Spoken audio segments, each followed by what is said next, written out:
Hey everyone, and welcome back to DemPod, where every episode we focus on a different topic to help inspire young podcasters to make their voices heard.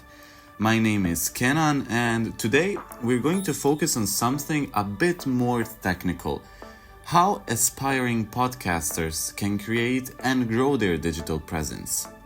What exactly do we mean by digital presence in the world of podcasting? In short, it refers to what people will find online when they search for your podcast name. This can include everything from a dedicated website, social media posts, advertisements, and much more.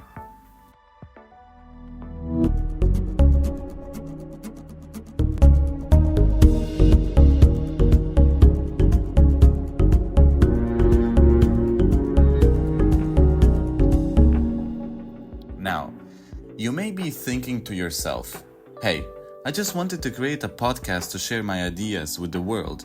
I don't want to deal with marketing or advertising. So, why does your podcast need a digital presence? Well, there is an old philosophy question that goes like this: if a tree falls in a forest and no one is around to hear it, does it make a sound? You may have fantastic tools to share with other young people on how they can get involved in local politics, or an awesome idea for reducting single-use plastic in your city. But if your target audience doesn't receive or understand your message, then is your voice really being heard? Let's take it one step further. Even if they do hear your message and think you have a great idea, what if they have a question? What if they need an advice on how they can apply your advice to their own unique situation? How are they going to contact you? So, now that we know what digital presence is and why it's important for podcasters of all types, let's talk about how you can start creating it. First thing first, you need to get your podcast on the internet. Start by adding your podcast to every directory you can find, being sure to include keywords, a title, and a description. Popular directories including Apple Podcasts, Spotify, and Google Podcasts. You may also want to upload them to YouTube. You can immediately start sharing them with people in your network, like your friends and family, to start creating a community of listeners.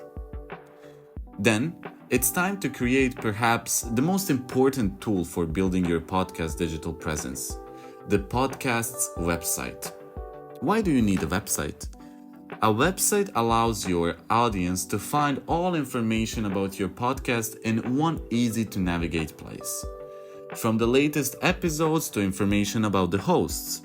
When you're starting out, you don't need much.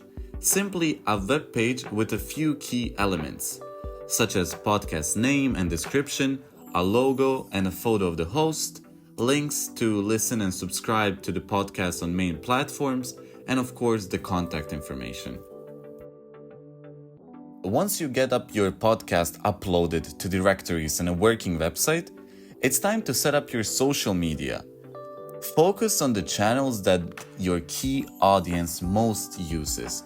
Create a dedicated account for your podcasts, and then develop a social media strategy that outlines who will you target, how often you will post, what will you post, and so on. Make sure that the social media links to your podcast are then put on the website, and then start posting, commenting on other user posts, and join relevant groups and communities. Once all that hard work is done, you can take a step back and see how it's all going.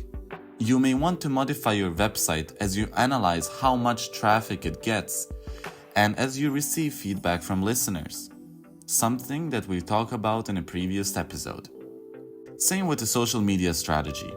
You can even think about starting a newsletter that delivers new episodes and other fun information about the podcast right to your listeners' inboxes. Maybe you even create advertisements for your podcast across social media and different search engines. As we near the end of the episode, let's take a moment to summarize what we have covered.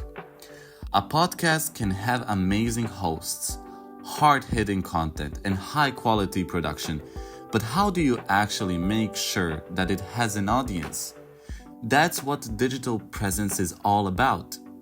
It starts with making sure your podcast is in all the right directories and has a dedicated website where your audience can find links to latest episode and information about the hosts and how to reach them.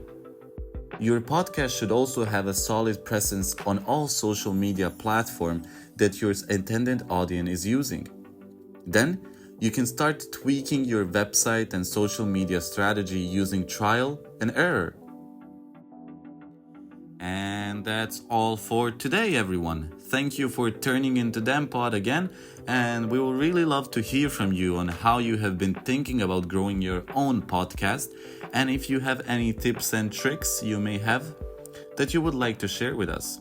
Drop us an email or a comment on social media, and as always, please subscribe to our channel and share it with your family, friends. And if you like this episode, until next time, see you. My name is Kenan and I wish you a pleasant time.